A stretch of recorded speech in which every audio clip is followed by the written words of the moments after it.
Jenengan belum kuat. Oke. Baik, selamat sore Bapak Ibu.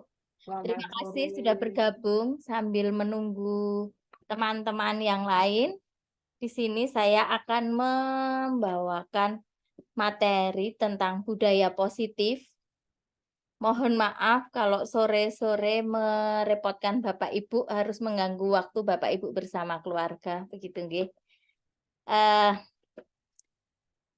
Mohon izin untuk share screen. Sudah terlihatkah?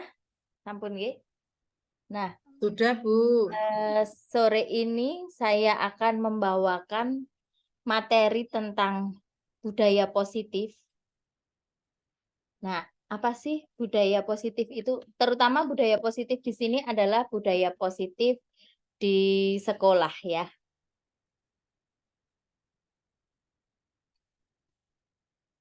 Nah, ini yang mau saya tanyakan dulu. Apakah Bapak Ibu setuju dengan pernyataan ini? Yang pertama, hukuman dapat mendisiplinkan anak. Nah, monggo siapa yang mau berkomentar?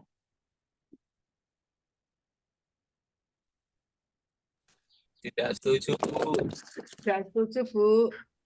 Oke, Tidak setuju, Bu. siap, terima kasih. Kemudian yang kedua, pemberian hukuman dengan hal positif seperti membaca atau membersihkan halaman sekolah dapat meningkatkan disiplin anak. Nah, setuju atau tidak? Setuju. Nah, kalau ini bisa jadi, Bu. Siap, terima kasih. Kemudian yang ketiga, memberi penghargaan dapat meningkatkan motivasi belajar anak. Setuju. Setuju. Reward itu Setuju, Bu. Setuju. sangat meningkatkan motivasi. Oke, nah ini tadi jawaban-jawaban kita ya Bapak Ibu. Kita simpan dulu jawabannya ini. Apakah ketidaksetujuan atau kesetujuan kita itu sebenarnya betul tidak untuk pendidikan kita di sekolah? Gitu. Kita lanjutkan. Nah, materi yang pertama adalah disiplin positif dan nilai-nilai kebajikan universal. Nah, Ini loh belum habis. pertama adalah perubahan paradigma teori kontrol. Maaf, sebentar. Oke, nah yang dulu kita lakukan, ya enggak ya, mungkin sampai sekarang ya, yang banyak kita lakukan adalah ilusi guru mengontrol murid. Jadi ya mungkin juga saya juga melakukan di sekolah ya. Guru itu mengontrol murid gitu ya. Jadi seakan-akan guru itu penguasa, murid itu di bawah kita kan gitu ya. Kemudian ada ilusi bahwa kritik dan membuat orang merasa bersalah dapat menguatkan karakter. Kemudian ada lagi, ilusi bahwa semua penguatan positif, efektif, dan bermanfaat. Nah ini tadi, seperti reward tadi ya. Ilusi bahwa orang dewasa memiliki hak untuk memaksa. Nah ini mungkin saya ya sering melakukan itu ke murid-murid kita. Dan itu ternyata salah. Nah, kemudian ini perubahan paradigma yang sekarang. Stimulus respon dan teori kontrol. Siapa sesungguhnya yang memiliki kontrol di sini gitu ya. Nah, stimulus responnya kita mencoba mengubah orang agar berpandangan sama dengan kita. Nah, teori kontrolnya kita berusaha memahami pandangan orang lain tentang dunia. Jadi kalau yang pertama kita itu menurut kita yang benar kan begitu ya. Nah, yang seharusnya kita lakukan adalah kita memahami pandangan orang lain yang itu mungkin berbeda dengan kita gitu ya. Kemudian respon yang kedua itu perilaku buruk dilihat sebagai suatu kesalahan. Itu biasanya kita lakukan ya jadi guru. Oh, ini anak ini begini ini salah ini gitu kan. Nah, dalam teori kontrol ini semua perilaku. Jadi bahkan anak yang menurut kita nakal itu sebenarnya itu ada tujuannya. Menurut siswanya ya, begitu. Kemudian yang ketiga, orang lain bisa mengontrol saya. Nah, padahal ini salah. Hanya Anda atau diri kita sendiri yang bisa mengontrol diri kita, gitu ya. Kemudian saya bisa mengontrol orang lain. Nah, ini apalagi ya? Ini jelas tidak bisa gitu. Kita sebenarnya pengalaman-pengalaman kita di sekolah dengan siswa begitu ya. Anak-anak ini kayaknya kita bisa mengubah atau mengontrol anak. Padahal kalau anak itu tidak sadar oleh dirinya sendiri, saya kira pasti juga tidak akan bisa begitu ya.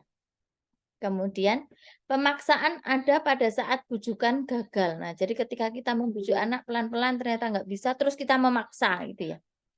Nah, yang benar adalah kolaborasi dan konsensus menciptakan pilihan-pilihan baru. Jadi adanya keyakinan kelas, kesepakatan kelas gitu ya, tidak dengan memaksa, oh kalian harus begini-begini gitu. Nah, kemudian ada model berpikir menang kalah. Nah, ini yang sebenarnya sering saya bawa di kelas gitu ya, model berpikir menang-menang. Jadi ketika bisa sukses bersama, kenapa kita harus menjatuhkan orang lain? Kan begitu ya. Oke. Kemudian di sini, makna disiplin. Kalau tadi hubungannya dengan teori kontrol tadi ya. Nah, disiplin itu berasal dari bahasa Latin disiplina, yang artinya belajar.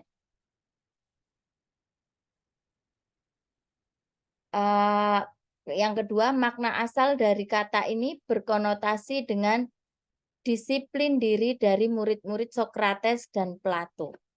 Yang ketiga, disiplin diri membuat orang menggali potensinya menuju sebuah tujuan, apa yang dia hargai.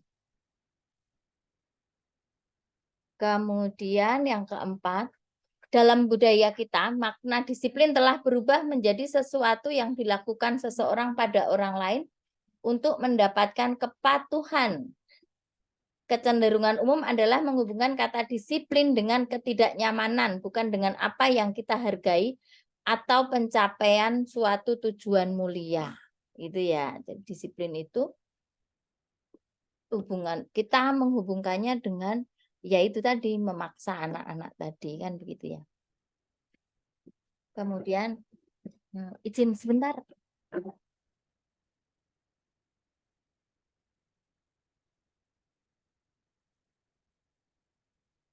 Nah, selanjutnya nilai-nilai kebajikan universal ini. Nilai-nilai kebajikan adalah sifat-sifat positif manusia yang merupakan tujuan mulia yang ingin dicapai setiap individu. Nilai-nilai tersebut bersifat universal, lintas bahasa, suku, bangsa, agama, maupun latar belakang. Selanjutnya, ini yang disampaikan oleh William Glasser pada teori kontrol. Ini buku mungkin sudah lama sekali ya, tahun 84, tapi ternyata masih dipakai sekarang ini. Nah, dengan mengaitkan nilai-nilai kebajikan yang diyakini seseorang, maka motivasi intrinsiknya akan terbangun sehingga menggerakkan motivasi dari dalam untuk dapat mencapai tujuan mulia yang diinginkan. Ini yang disampaikan oleh Diane Gosen. Itu. Selanjutnya, nah nilai-nilai kebajikan itu, nilai kebajikan universal di sekolah itu diimplementasikan, gitu ya. Yang kita kenal dengan profil pelajar Pancasila. Nah, ini ada 6 dimensi di sini.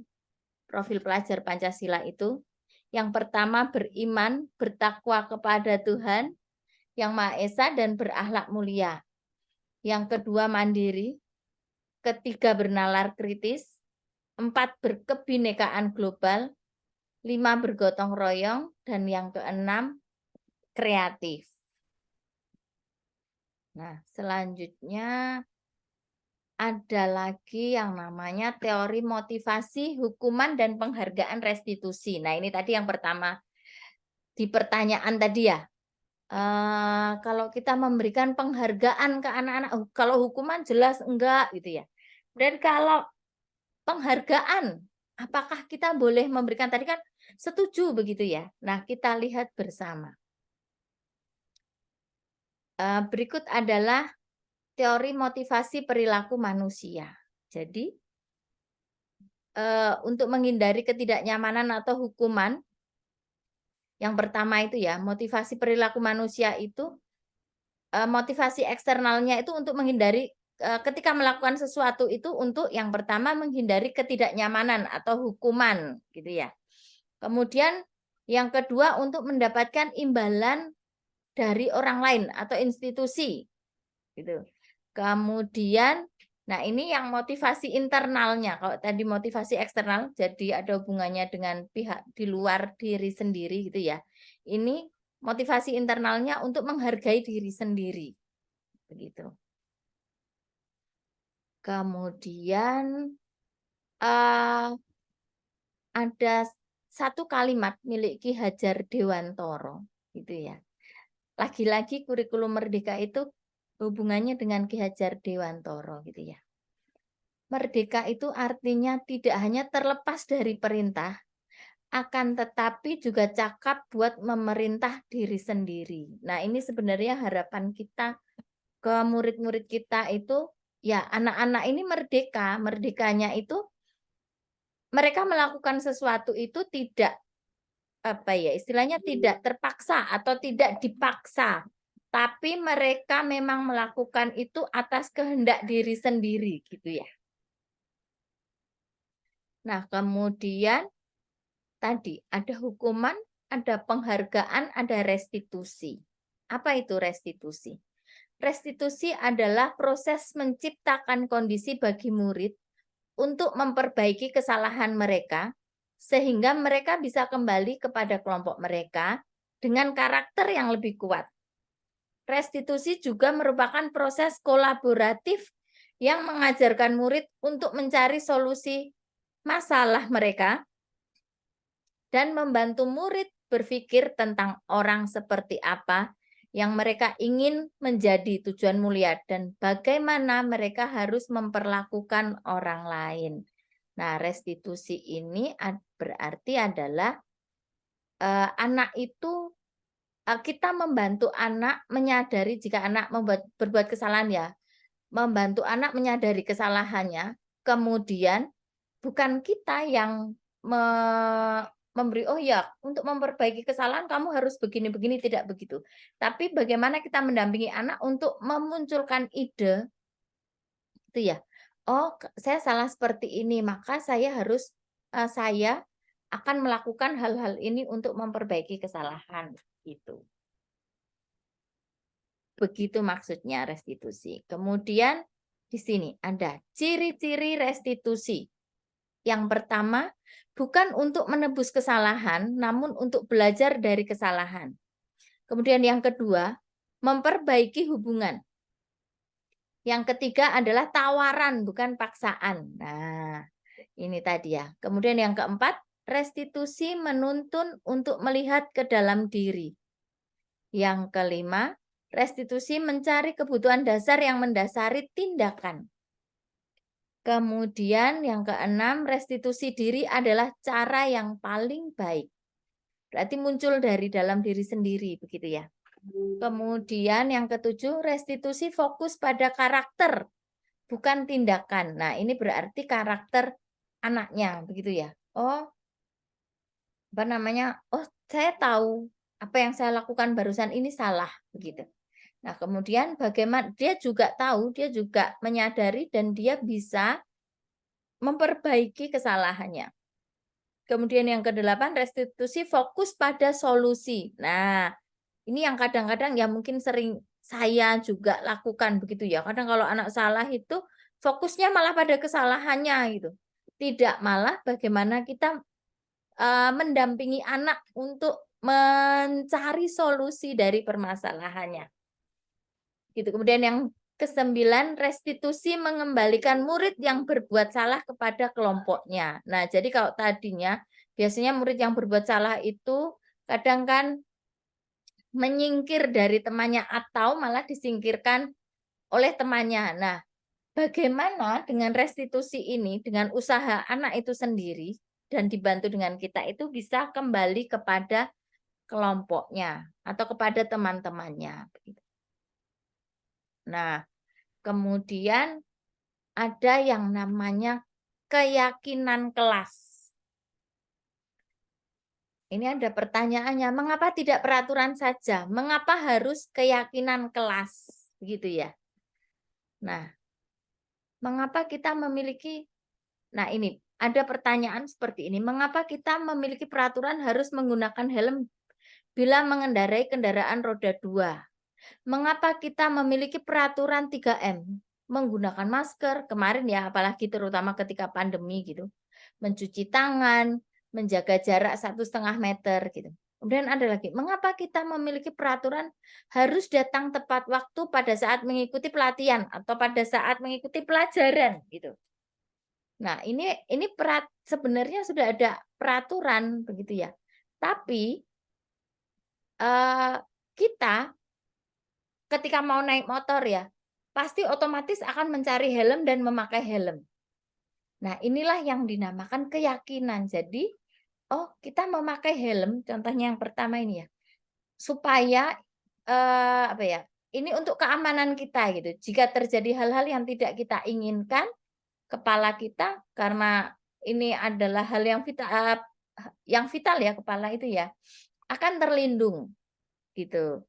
Itu kan tanpa harus disuruh, tanpa harus dipaksa, pasti kita akan memakai helm gitu ya, karena kita sudah yakin akan aturan ini begitu.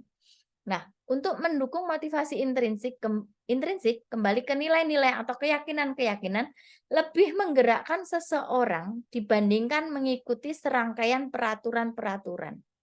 Nah, jadi ya memang betul sekolah ada aturan atau tata tertib begitu ya. Tapi bagaimana kita meyakinkan anak dan itu menjadi keyakinan di kelas dan di sekolah untuk anak-anak itu bahwa oh ya, saya akan melakukan ini supaya nanti tidak begini, dan itu bukan paksaan begitu.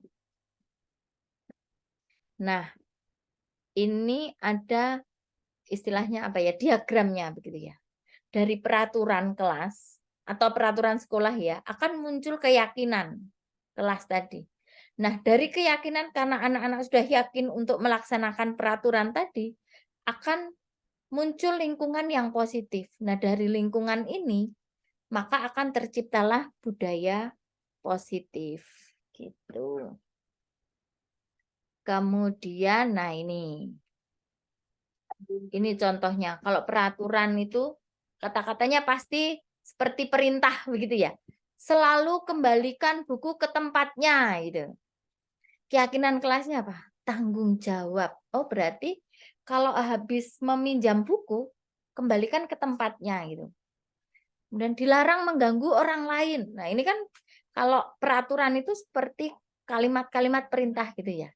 Keyakinan kelasnya adalah menghormati orang lain. Nah, ketika anak-anak sudah yakin untuk menghormati orang lain, dia punya keyakinan untuk menghormati orang lain, pasti dia juga tidak akan mengganggu orang lain.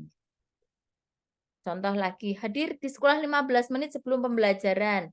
Nah, ini ada menghormati orang lain, karena gurunya kan pasti sudah masuk tepat waktu gitu ya, dan berkomitmen. Kemudian contoh lagi, dilarang melakukan kekerasan. Nah, ini keyakinannya adalah keselamatan dan menghormati orang lain. Dilarang menggunakan narkoba. Keyakinannya apa? Oh, kesehatan. Kita meyakinkan anak atau murid untuk oh kalau memakai narkoba itu nanti akan berpengaruh di kesehatan kita. Dan bergantian atau menunggu giliran. Ini menghormati orang lain, bersabar gitu ya. Gunakan masker itu untuk kesehatan, keselamatan. Dan jangan berlari di kelas atau koridor. Nah, ini hubungannya dengan keselamatan dan keamanan gitu. Nah, ini tadi yang sempat kita setujui tentang penghargaan gitu ya. Nah, ini sebenarnya ternyata penghargaan itu malah akan dalam tanda petik memberi hukuman kepada murid kita. Kenapa? Ketika anak kita beri penghargaan, nah dia malah akan itu ada pengaruh di jangka pendek dan jangka panjangnya. Dan penghargaan menghukum. Penghargaan mengurangi ketepatan. Biasanya anak-anak yang diberi penghargaan itu malah akan biasanya ya, nanti jadi stres sendiri ya enggak? Untuk mempertahankan posisinya itu ya. Nanti dia akan stres kan. Oh, atau dia akan mengejar-ngejar, oh saya akan melaksanakan ini supaya nanti kalau kita sudah janjikan ya. Oh, nanti kalau kamu mau melakukan ini akan Ibu beri misalnya uang atau apa itu ya. Nah, dia hanya akan mengejar uang itu gitu, tapi tidak menjadi keyakinan dirinya. Penghargaan tidak efektif, kemudian penghargaan merusak hubungan. Nah, kadang kemudian jadi berkompetisi dengan teman-temannya begitu ya. Dan penghargaan menurunkan kualitas, penghargaan mematikan kreativitas dan mengurangi motivasi intrinsik. Jadi tidak ada motivasi dari dalam dirinya, tapi dari luar kan. Oh, karena ada penghargaan nih, makanya mau begini gitu. Nah, selanjutnya bentuk program kebajikan apresiasi. Nah, ini yang berbeda antara penghargaan dan apresiasi. Dalam memberikan apresiasi, perlu diingat beberapa hal, yaitu beri pengakuan secara khusus, secara pribadi, kemudian kalau bisa apresiasi ini kepada semua murid. Ya tentu saja tidak bersama ya, bisa juga bergantian begitu. Dan beri pengakuan secara konsisten dan fokus pada proses. Nah, apresiasi bedanya dengan penghargaan. Penghargaan itu sebelum anak melakukan sudah kita janjikan dulu. Nanti kalau kamu mau begini-begini akan Bapak Ibu beri ini gitu. Kalau apresiasi enggak. Anak sudah melakukan dulu, baru setelah itu kita berikan apresiasi. Jadi kan kita tidak menjanjikan dulu di depan, begitu ya. Tuh. Nah, kemudian ini contoh pengakuan atau apresiasi kebajikan. Pembukanya itu kemarin Ibu perhatikan, nah misalnya rasa empatimu besar sekali ya, gitu ketika menolong ada temannya yang murid baru di kelas. Kemudian bisa juga saya menghargai kepedulianmu, gitu ketika di penugasan kelompok. Dan atau terima kasih untuk rasa tanggung jawabmu saat memungut kertas-kertas yang berserakan di lantai. Nah, ini monggo Bapak Ibu tindakan. Nah, mencatat ada antara hukuman dan konsekuensi. Manakah yang hukuman dan manakah yang konsekuensi? Yang pertama, mencatat 100 kali di dalam buku kalimat saya tidak akan terlambat lagi karena terlambat ke sekolah. Ini termasuk hukuman atau konsekuensi, Pak Yosua? Hukuman. Hukuman. Betul. Kemudian lari mengelilingi. Hukuman. Oke. Lari mengelilingi lapangan basket 2 kali karena terlambat hadir di sekolah. Pak Kabul, monggo Pak Kabul.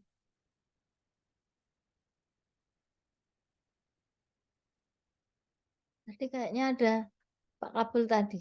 Tulisannya terlalu kecil kok. Oh, terlalu kecil nggih. Lari mengelilingi lapangan basket 2 kali karena terlambat hadir di sekolah, Pak. Hukuman apa Hukuman. konsekuensi? Nggih, betul. Murid diminta untuk push up 15 kali karena tidak menggunakan masker ke sekolah. Nah, ini Bu Nafa. Hukuman, Ibu. Hukuman. Kemudian menggantikan kertas tugas teman yang telah dicoret-coret. Bu Nana. Konsekuensi.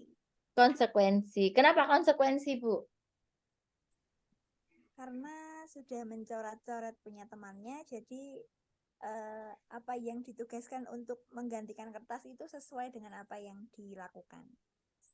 Bagus sekali. Ini sepertinya Bu Nana sudah belajar materi ini ya. Kemudian membersihkan tumpahan air di meja tulis karena tersenggol pada saat belajar. Enggak, yang ini apa? Konsekuensi. Yes, betul Pak Yosua. Kemudian murid disuruh untuk tidak mengenakan sepatu seharian di sekolah karena tidak mengenakan sepatu hitam. Nah, ini padahal Hukuman anak-anak TKJ seharian nggak pakai sepatu ya kalau di lab. Kalau ini apa ini? hukuman ya Bu. Hukuman, betul Bu Nafa. Nah. Nah, ini lari mengelilingi lapangan basket 2 kali karena terlambat 10 menit untuk pelajaran PJOK. Pemanasan ya. Nah, kira-kira kalau ini apa? Konsekuensi atau hukuman? Ada dua sudut pandang itu Bu. Iya, Karena bisa pelajaran PJOK. ya, bisa jadi ini memang konsekuensi Iya, harus betul. pemanasan ya Bu ya. Iya, Betul. bisa jadi hukuman. Oke. Nah, inilah perbedaan antara hukuman dan konsekuensi menurut Diane Gossen, The 5 Position of Control. Nah, hukuman itu sesuatu yang menyakitkan harus terjadi. Gitu ya. Jadi hukuman itu menyakitkan gitu. Kalau konsekuensi sesuatu harus terjadi. Jadi sebab akibat begitu ya. Tapi ada hubungannya dengan akibat itu ada hubungannya dengan sebab gitu. Kemudian membuat anak sakit fisik maupun hati untuk jangka waktu lama. Nah, kalau konsekuensi membuat anak merasa tidak nyaman dalam jangka waktu pendek. Nah, jadi jangka waktu lama dan jangka waktu pendek gitu ya. Kemudian kalau hukuman anak membenci kedisiplinan. Kalau konsekuensi itu anak menghargai kedisiplinan. Mungkin kalau hukuman itu paksaan, kalau konsekuensi itu stimulus tanggapan. Kemudian kalau hukuman mendorong anak menyakiti diri sendiri. Nah, kalau konsekuensi itu mendorong anak agar mudah menyesuaikan diri. Selanjutnya kalau hukuman itu konsep diri yang buruk. Nah, kalau konsekuensi itu konsep diri yang baik. Kemudian kalau hukuman, anak belajar untuk menyembunyikan kesalahan. Jadi biasanya anak-anak itu menyembunyikan kesalahan karena takut dihukum begitu ya. Nah, kalau konsekuensi, anak belajar untuk mematuhi peraturan. Nah, hukuman, nah ini membuat anak marah, merasa bersalah, dipermalukan, merasa tak dihargai. Kemudian kalau konsekuensi, kehilangan hak, dibuat tidak nyaman, diasingkan untuk sementara gitu ya. Nah, materi ini sebenarnya juga menampar saya sendiri begitu ya. Mungkin seringkali saya juga menghukum, jadi tidak memberikan konsekuensi tapi menghukum murid begitu ya. Tuh. Kemudian, nah ini ada identitas gagal yang identitas gagal itu berupa hukuman dan identitas sukses itu karena kita berhasil mendisiplinkan murid dengan konsekuensi dan restitusi begitu ya. Nah, yang pertama sesuatu yang menyakitkan harus terjadi tadi ya. Nah, kalau konsekuensi sesuatu harus terjadi. Kalau restitusi itu kita anak itu mempunyai pilihan untuk melakukan konsekuensi dari apa yang dilakukan gitu ya. Jadi anak itu punya pilihan begitu. Kemudian kalau hukuman tadi tidak nyaman untuk murid untuk jangka waktu panjang, konsekuensi itu juga sama, membuat tidak nyaman, tapi dalam jangka waktu pendek. Tapi kalau restitusi itu malah menguatkan untuk murid atau anak dalam jangka waktu panjang. Jadi anak itu selalu nyaman, gitu ya. Kemudian kalau hukuman itu korban mendapatkan keadilan. Kalau konsekuensi korban bisa diabaikan. Nah, kalau restitusi itu korban mendapatkan ganti. Nah, kemudian murid atau anak akan tersakiti itu kalau hukuman ya. Kemudian kalau konsekuensi murid atau anak dibuat tidak nyaman. Nah, kalau restitusi anak itu mendapatkan penguatan.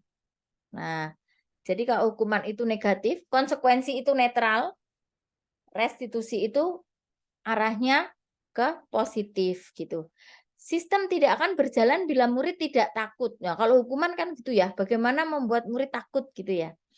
Nah, kalau konsekuensi memerlukan monitoring dan supervisi terus-menerus dari gurunya. Jadi perlu kita lihat terus gitu, kita perhatikan terus gitu ya. Nah, kalau restitusi karena murid sudah punya keyakinan sendiri, maka murid belajar bertanggung jawab untuk perilakunya. Nah, pada prakteknya misalnya gini, kalau hukuman peraturannya adalah ini, maka kamu harus begini gitu. Nah, kalau konsekuensi kita bertanya ke anak, peraturannya apa? Mampukah kamu melakukannya gitu. Nah, kalau restitusi bedanya apa yang kamu yakini gitu ya. Tentang suatu hal gitu. Oh, misalnya memakai sepatu hitam gitu ya. Apa yang kamu yakini? Apa yang bisa kamu lakukan untuk memperbaiki masalah ini? Gitu. Nah, kalau kemudian ke murid nanti kalau dengan hukuman itu anak akan membenci peraturan. Kalau konsekuensi anak akan menghormati peraturan, ya kan? Tapi kalau restitusi lebih positif lagi, anak akan menghormati dirinya dan orang lain berdasarkan keyakinan tadi. Gitu. Nah, ini kemudian yang selanjutnya adalah kebutuhan dasar manusia dan dunia berkualitas. Kebutuhan dasar manusia itu ada 5 macam. Yang pertama bertahan hidup, yang kedua kasih sayang, yang ketiga kebebasan, keempat kesenangan, kelima penguasaan. Nah, sekarang saya beri contoh ini. Tadi apa saja? Diingat-ingat dulu ya. 1 bertahan hidup, yang kedua kasih sayang, ketiga kebebasan, keempat kesenangan, dan yang kelima adalah penguasaan. Gitu ya. Nah, sekarang kita contohnya ini. Ibu guru bilang, aku tidak boleh bersenandung sewaktu mengerjakan tugas. Katanya kelas harus tenang, tidak ada suara. Padahal kan aku suka dan senang menyanyi. Nah, menurut Bapak Ibu ini kebutuhan apa ini? Bisa ditampilkan lagi nggak Bu 5 dasar kebutuhan manusianya? Nih. Padahal kan aku senang menyanyi. Gitu. Oh, kesenangan itu, Bu. Ya, betul Pak Arif. Kemudian yang kedua, ibu guru tidak menyapaku hari ini. Padahal aku pakai jepit rambut baru. Nah, ini apa ini? Bertahan hidup, kasih sayang, kebebasan, kesenangan, penguasaan. Apa ini? Ibu guru tidak menyapaku hari ini. Padahal aku pakai jepit rambut baru. Ini mungkin Bu, kasih sayang Pak ya. Karena tidak menyapa. Betul Pak Arif, kasih sayang gitu ya. Karena dia butuh perhatian gitu. Kemudian yang ketiga, aku bosan masa belajarnya cuma gitu-gitu aja. Dengerin ibu guru aja. Kebutuhannya adalah Kebebasan apa ya, Bu? betul, kebebasan. Betul Pak Nurlinda. Kemudian selanjutnya, aku sebel gambarku tidak rapi, malah ibu guru nunjukin ke teman-temanku di depan kelas. Kebutuhannya apa ini? Bertahan hidup, kasih sayang, kebebasan, kesenangan, penguasaan.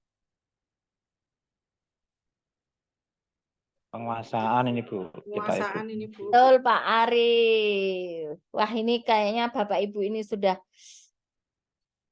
ini semua. Hebat semua ya. Nah ini mungkin tulisannya terlalu kecil ya.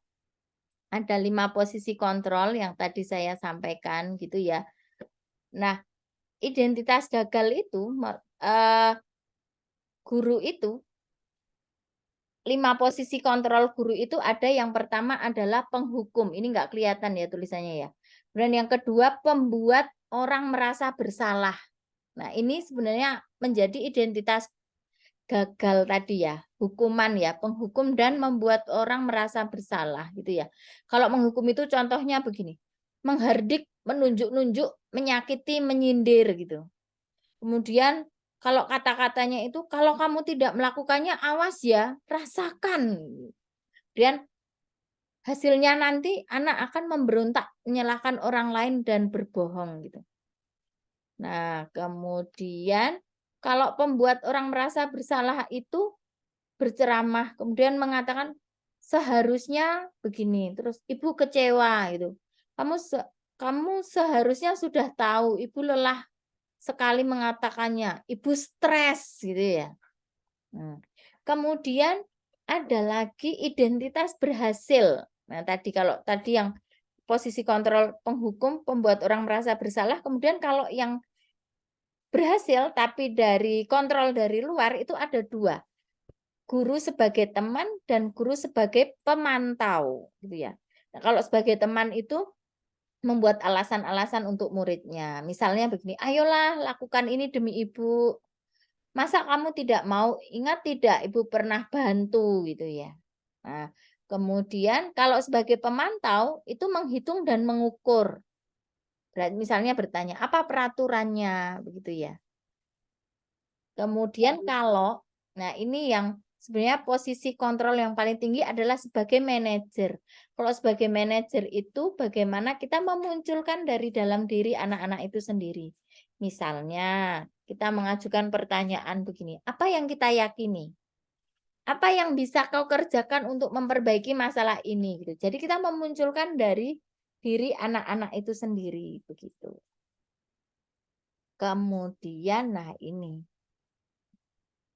tadi ya, dari peraturan pemantau konsekuensi hadiah, kemudian bergerak menjadi nilai-nilai manajer dan memperbaikinya. Gitu. Kalau kamu tidak, saya akan memberi hukuman gitu ya. Nah, kita akan bergerak, kita akan bersama-sama belajar ya. Terutama saya sih ini belajar apa yang kamu yakini. Bagaimana memperbaiki masalah ini. Akan lebih baik begitu ya. Memperbaikinya, kita berdua mendapatkan apa yang kita butuhkan begitu antara guru dan murid. Nah, kemudian ada lagi nih segitiga restitusi tadi ya. Kalau yang tertinggi tadi restitusi begitu ya. Ada hukuman, penghargaan, konsekuensi dan restitusi gitu. Nah, apa sih restitusi itu? Segitiga restitusi ini itu adalah yang pertama validasi kebutuhan. Ini adalah alasan-alasan mengapa melakukan itu ya. Adakah cara yang lebih efektif untuk mendapatkan apa yang kamu butuhkan kan begitu. Kemudian yang kedua menanyakan keyakinan, berarti bertanya ke anak-anak, ke anak atau murid yang melakukan kesalahan tadi ya. Nilai apa yang telah kita sepakati. Jadi keyakinan kelas atau keyakinan sekolah apa yang sudah kita sepakati bersama gitu. Atau bisa juga bertanya ke anak, kamu ingin menjadi orang yang seperti apa gitu. Kemudian selanjutnya adalah menstabilkan identitas. Jadi kita bisa menyampaikan ke anak, setiap orang pasti pernah kok melakukan kesalahan gitu ya. Istilah Jawanya apa? Ngayem-ngayemi begitu ya. Kamu bukan satu-satunya yang pernah melakukan kesalahan ini. Setelah itu baru kita validasi kebutuhannya. Jadi kalau tadi anak contohnya begini, anak melakukan kesalahan, kita yang pertama adalah menanyakan keyakinan dulu. Kesepakatan kelas atau keyakinan kelasnya seperti apa sih gitu. Kamu mau jadi orang seperti apa sih? Kemudian menstabilkan identitas dulu. Setiap orang pernah melakukan kesalahan kok gitu. Dan bukan hanya kamu saja yang pernah melakukan. Selanjutnya adalah validasi kebutuhan. Nah, kenapa kok melakukan itu? Adakah cara lain yang lebih efektif atau lebih baik untuk mendapatkan apa yang kamu butuhkan gitu, atau untuk memperbaiki kesalahan begitu. Nah, selanjutnya ada disiplin positif. Nah, ini teori kontrol tadi ya yang disampaikan oleh Dr. William Glasser tadi. Nah, yang pertama adalah Anda tidak bisa mengontrol orang lain, hanya Anda yang bisa mengontrol diri Anda. Berarti makna disiplin di sini belajar kontrol diri dengan menggali potensi kita agar tercapai tujuan mulia, yaitu sesuatu menjadi seseorang yang kita inginkan berdasarkan nilai-nilai yang kita hargai. Nah, selanjutnya, semua perilaku memiliki tujuan. yaitu teori motivasi. Yang pertama tadi ada 3 tadi ya. Yang pertama, yang paling dasar itu untuk menghindari hukuman. Yang kedua, untuk mendapatkan imbalan. Yang ketiga, untuk menghargai diri sendiri. Nah, ini hubungannya dengan nilai-nilai kebajikan universal yang akan memunculkan keyakinan-keyakinan kelas. Itu ya. Kemudian model berpikir menang-menang, win-win solution. Nah, jadi kalau bisa menang bersama, kenapa harus menjatuhkan orang lain, kan gitu ya. Kemudian ada kolaborasi dan konsensus menciptakan pilihan-pilihan baru. Nah, ini ada 5 posisi kontrol. Yang pertama tadi ya, jadi tabel ini, diagram ini adalah rangkuman dari apa yang tadi saya sampaikan begitu ya Bapak Ibu. Yang pertama penghukum, kedua pembuat rasa bersalah, ketiga teman, keempat pemantau, dan kelima manajer. Nah, sebagai manajer ini tadi ya, kita bisa menggunakan ketika treatment ke murid itu bisa menggunakan segitiga restitusi. Nah, selanjutnya ada realitas kebutuhan kita berbeda. Kita berusaha memahami pandangan orang lain tentang dunia. Setiap orang memiliki gambaran berbeda. Nah, ini karena ada 5 kebutuhan dasar manusia. Oh, yang anak ini butuhnya yang mana sih? Begitu. Setiap anak itu punya kebutuhan masing-masing. Begitu ya, Bapak Ibu. Sekian dan terima kasih. Singkat dari enggak singkat sih, lumayan panjang tadi dari saya. Mungkin ada tanggapan atau pertanyaan, monggo boleh.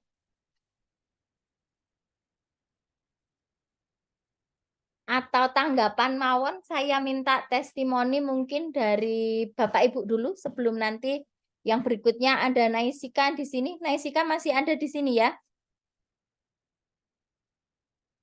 Masih, Bu. Nggih, monggo Bu Nafa, boleh Bu, testimoninya monggo Bu. testimoninya begini, terkadang kan kita dilematis ya Bu, menerapkan segitiga restitusi ya Bu ya. Apalagi kalau sudah mendapati anak yang sedikit-sedikit mengatakan, wah ini hak asasi manusianya seperti ini, hak asasi manusianya seperti itu. Nah, saya sendiri nih Bu, PR berat ini segitiga restitusi. PR beratnya begini, karena selama ini kan apa ya, kadang disiplin itu untuk anak kadang selalu ya ini dikerasi baru anak dalan seperti itu loh. Kalau dilus-lus, ditimang-timang, di ini itu anak-anak pada enggak ini loh Bu, apa namanya? Enggak disiplin gitu loh. Kita kan jadi gemes gitu loh. Nah, ini penyikapannya yang butuh PR sih Bu kalau menurut saya. Cuman apa ya, saya belum pernah mencoba sampai berhasil menggunakan apa namanya pendekatan secara halus sih kalau saya bilang Bu. Kalau segitiga restitusi sih saya belum praktek sepenuhnya. Hanya kalau pendekatan secara halus ini Bu yang belum saya coba Bu. Pendekatan secara halus. Ini PR terberat ini kayaknya Santi. Itu aja Bu. Nafa, kita Bukan seringkali tapi PR ini Bu. Setelah ini ya mengikuti program apa mengikuti penjelasannya Bu Santi ini kan jadinya oh iya ya seperti ini. Tapi terkadang itu begini Bu, ketika anak dilelo-ledung gitu ya Bu, ada yang malah semakin dadi mencari perhatian gitu loh Bu, yang membuat dilematis itu di situ. Terima kasih. nggih, Bu Nafa, matur nuwun, memang ya ini tadi yang saya sampaikan ya, paradigma baru begitu ya. Gitu. Monggo Pak Kabul. Saya tunggu testimoni. Pak Haryadi yang resen Bu. Oh nggih Pak Pak Haryadi. Haryadi, Bu. Pak Haryadi dulu, monggo Pak Har. Ana tamu. Masih mute Pak Har. Di-unmute dulu Ya, Pak. masih mute. Ya, Monggo, maaf. Pak Terima Har. kasih Bu atas Nggih. pemaparannya yang tadi. Saya agak apa ya? Kalau melihat yang kurikulum merdeka itu, kita akan mengacu ke Ki Hajar Dewantara. Dan kita tahu di Taruna Nusantara itu bahkan sampai sekarang masih menggunakan itu. Padahal di Taruna Nusantara kan kita tahu sendiri di sana sangat militer sekali kan Bu ya. Bahkan terbukti doktrin militer itu masih ada. Lah itu kalau saya masih bingung pripun Bu yang akan sebagai tolak ukur biar benar-benar merdeka itu apakah yang seperti yang jenengan sampaikan atau kita melihat ke Taruna Nusantara yang ternyata memang orang-orangnya jadi karena doktrin-doktrin militer itu juga. Itu terima kasih. Oke, monggo Bapak Ibu, mungkin ada yang mau memberikan komentarnya dulu masalah ini. Jadi kalau di Taruna Nusantara itu jelas pasti tetap memakai dalam tanda petik kekerasan, ngoten nggih Pak Ahar. Ya, nggih terus ya. Dan itu malah anak-anak itu jadi orang-orang sukses, gitu kan? Ya. Padahal kalau yang paradigma baru ini kan harus yang dilus-lus. Tadi Bu Nafa juga, oh anak-anak ini begini gitu. Monggo, mungkin ada yang mau memberi komentar dulu, Bu Intan? Halo.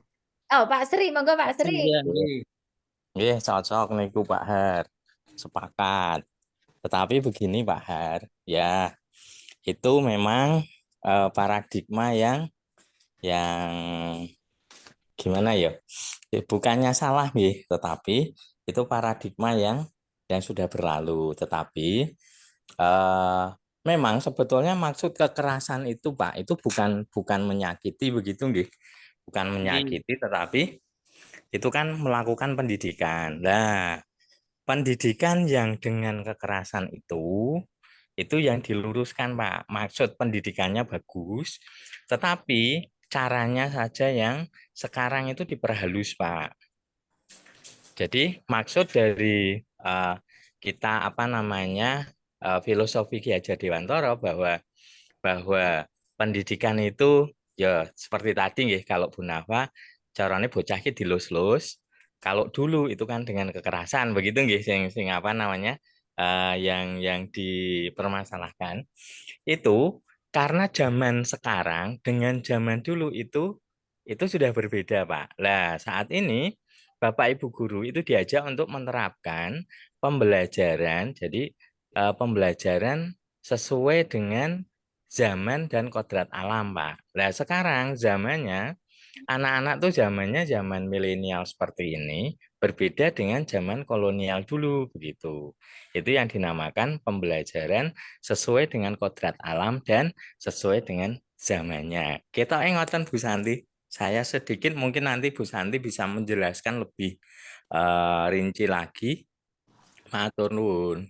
Matur nuwun Pak Sri. Ini bukan saya menjelaskan, bukan saya lebih ahli nggih, tapi di sini kita diskusi bersama begitu. Wong ya saya pun juga kalau mau jujur terus terang di sekolah saya juga masih melakukan kadang-kadang dalam tanda petik juga masih melakukan kekerasan begitu. Ya mungkin ya enggak kekerasan fisik sih, kekerasan verbal begitu ya. Nah, kadang-kadang begitu. Monggo Pak Arif.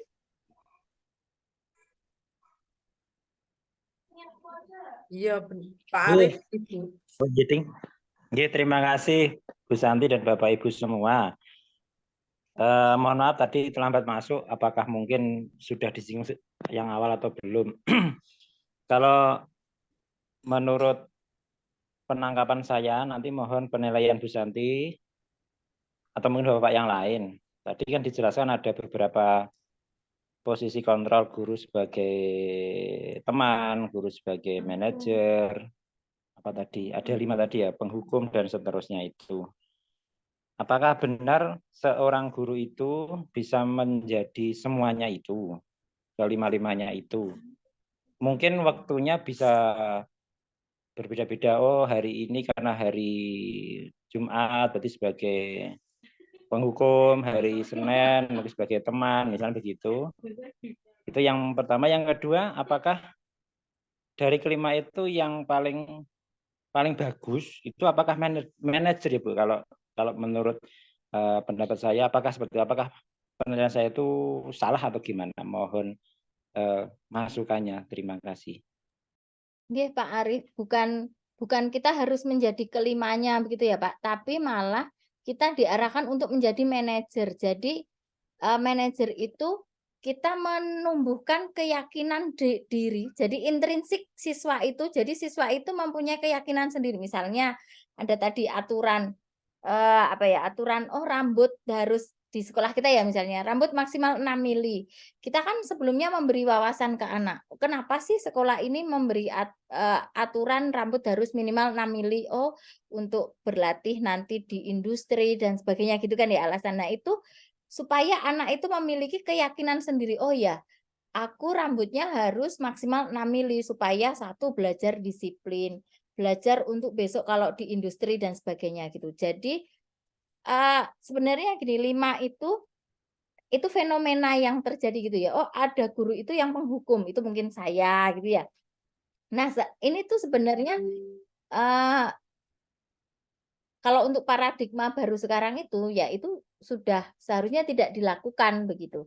Yang kita lakukan adalah yang manajer begitu Pak Arief. Jadi ya ada menghukum, kemudian pemantau tadi ya. Nah, kalau bisa ya sebenarnya pemantau boleh, ya kan? Tadi dia masih sukses, tapi eksternal karena anak-anak melakukan sesuatu itu masih harus dipantau gurunya itu ya.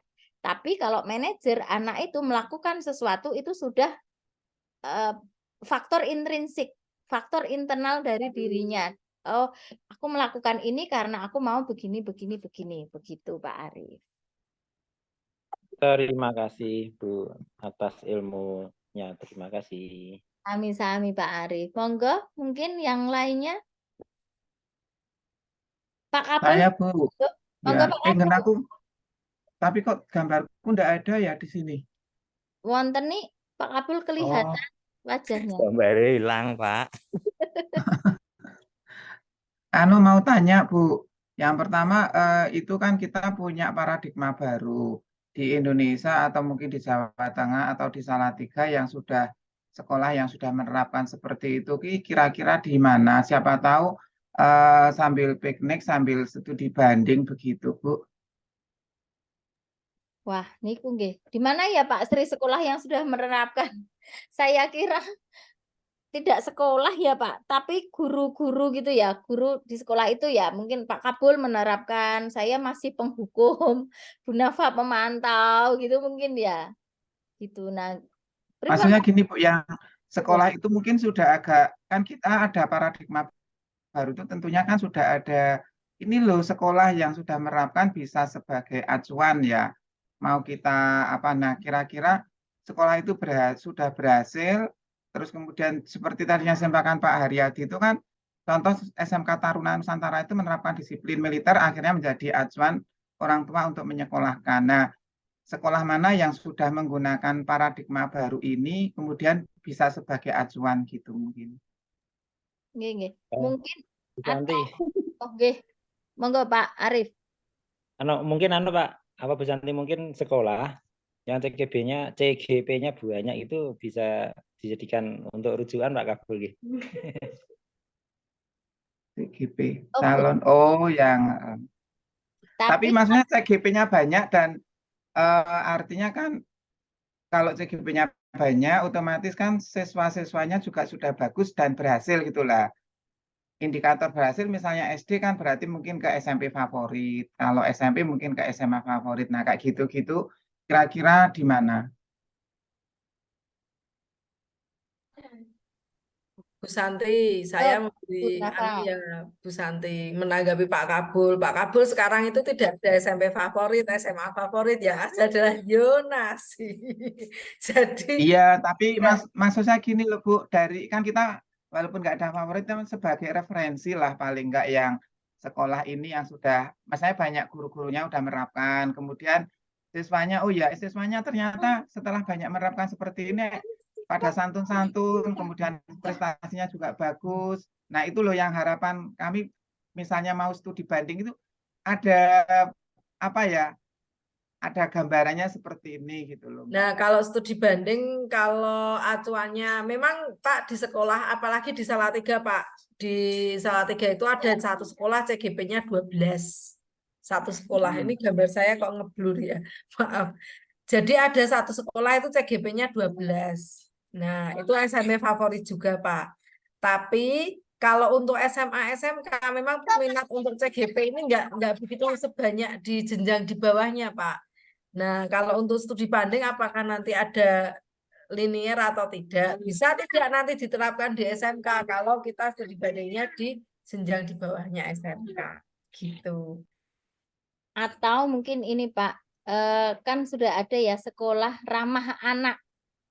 Nah, ada yang sudah istilahnya apa itu? Mereka kemarin itu kayaknya ada ini loh.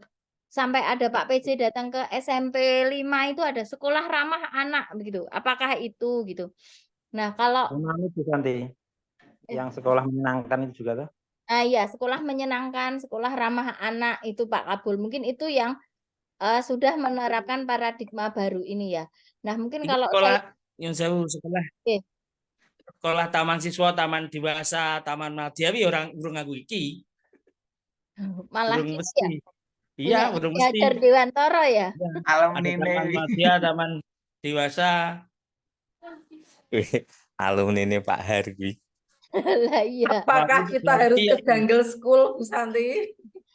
Yang sekolah kembali ke ibaratnya konteks anaknya yang suka berlari ya belajar sambil berlari, sambil memanjat ya sambil memanjat, itu di jungle school. Tapi ini Nah, kalau mungkin saya boleh cerita pengalaman, ini mungkin kembali lagi pengalaman sekolahnya anak saya nggih di SMP Lab itu dia memang betul-betul menerapkan sekolah ramah anak. Jadi guru itu memang tidak boleh galai murid. Ada guru yang cerita saya itu dulu itu galak loh, Mem. Tapi terus saya dipanggil kepala sekolah, jadi nggak boleh galain murid. Nah itu. Tapi memang hubungan murid dengan guru itu memang berbeda dengan di sekolah kita gitu. Itu yang saya agak gumen gitu. Dan anak-anaknya itu kok ya bisa sopan-sopan gitu ketemu orang, nggih nuwun sewu bukan rasis ya. Tapi kan di sana itu banyak yang Chinese gitu ya. Itu juga kalau ketemu orang gitu, mari Pak, mari Bu, kok bisa ya gitu ya, anak nggak digalai gitu. Nah, bagaimana itu kan berarti anak itu sudah apa ya, dia punya keyakinan intrinsik gitu ya. Oh, bahwa aku ini harus berlaku begini, begini, begini gitu. Nah, bagaimana menanamkan keyakinan itu? Jadi tanpa kita memaksakan seharusnya gitu ya tadi ya, tidak memaksa. Nah, begitu. Gitu. Itu Bapak Ibu. Mungkin sekolah yang saya doktrin agamanya lebih lebih kayak gitu Bu. Di pondok pun ngoten niku ngene. Nah, tinggi. Oh ya, mungkin Di juga Tapi begitu. yang kayak di pondok di seperti itu setelah keluar dari itu kebiasaannya di bawah enggak ya? yo tergantung orangnya Yang toh Bu. bagusnya itu loh, maksudnya kebiasaan di bagus di luar sekolah lingkungan gitu. sekolah ya. Ya, nah setelah keluar dari pondok kan harapan dari yang paradigma baru itu kan tentunya tidak hanya berlaku di sekolah ya. Mungkin kan keluar Itu pun kan tetap harus seperti itu ya. ya.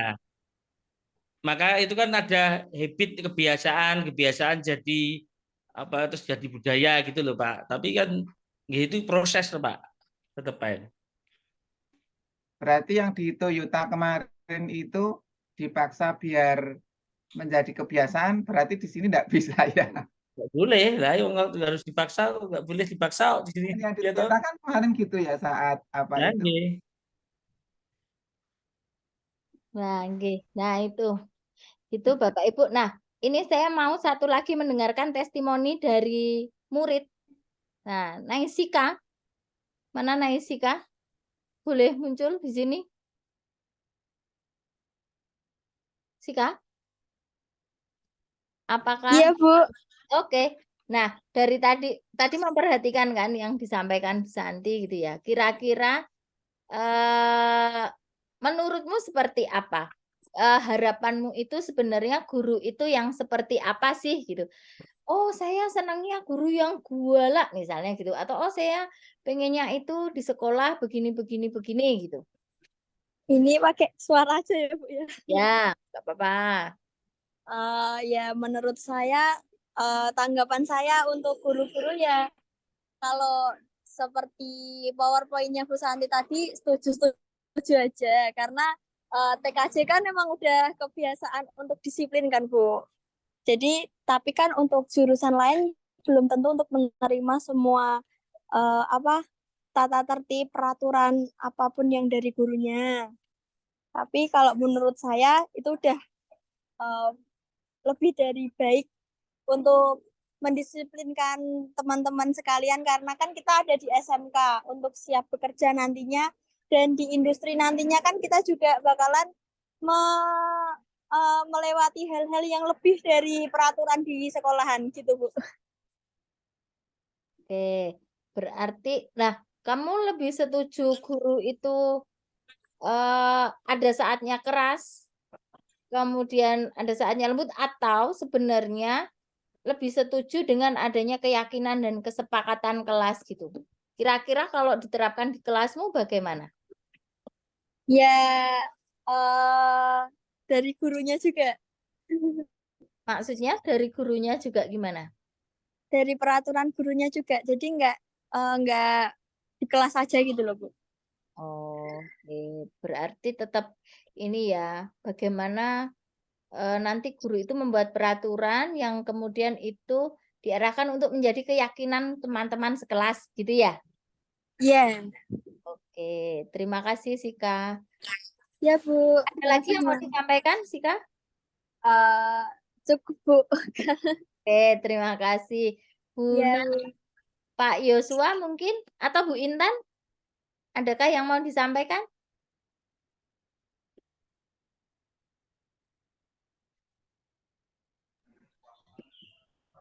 Terima kasih Bu Santi sudah memberikan banyak ilmu, sepakat sekali kalau memang bagaimanapun kita harus terbuka, tidak bisa lagi artinya menyamakan juga. Sering mungkin kita terlontar, saya juga mungkin kayak anak zaman dulu, kayak di masa lalu, kayak ini. Padahal memang zaman itu sudah berubah, sudah berkembang, banyak faktor-faktor yang membentuk karakter anak dan sebagainya itu mungkin sudah berbeda antara masa lalu dengan masa sekarang. Nah, bagaimana kita bisa menyesuaikan itu, menyeimbangkan juga tadi disampaikan Bu Santi, untuk kemudian anak-anak bisa terbentuk mentalnya, terbentuk kepribadiannya dengan baik. Itu tadi harus ya mungkin ada apresiasi tadi dan sebagainya. Itu saya rasa satu ilmu yang luar biasa di sore hari ini. Mantap Bu Santi. Terima kasih Pak Yosua. Monggo Bapak Ibu yang lainnya, apakah ada yang masih ingin menyampaikan sesuatu? Sampun? Nggih. Sekian nggih Bapak Ibu diskusi kita sore ini. Terima kasih sekali mau membersamai saya. Mohon maaf jika dalam menyampaikan materi atau dalam saya menjawab atau menyampaikan sesuatu kurang ada sesuatu yang kurang berkenan, mohon maaf begitu. Dan mohon maaf juga sudah menyita waktu Bapak Ibu untuk membersamai diskusi ini. Semoga diskusi kita sore ini ya minimal sedikit membawa manfaat untuk kita sebagai guru nanti bagaimana mendampingi murid-murid kita di sekolah menjadi lebih baik lagi, bagaimana membuat mereka yakin untuk berbuat dan melakukan hal-hal yang baik sesuai dengan aturan-aturan yang ada. Begitu Bapak Ibu, terima kasih sekali. Saya akhiri. Selamat sore, selamat beraktivitas. Semoga sehat selalu dan berbahagia selalu. Terima kasih, selamat sore. sore Bu. Selamat Terima kasih, sore. Bu. Terima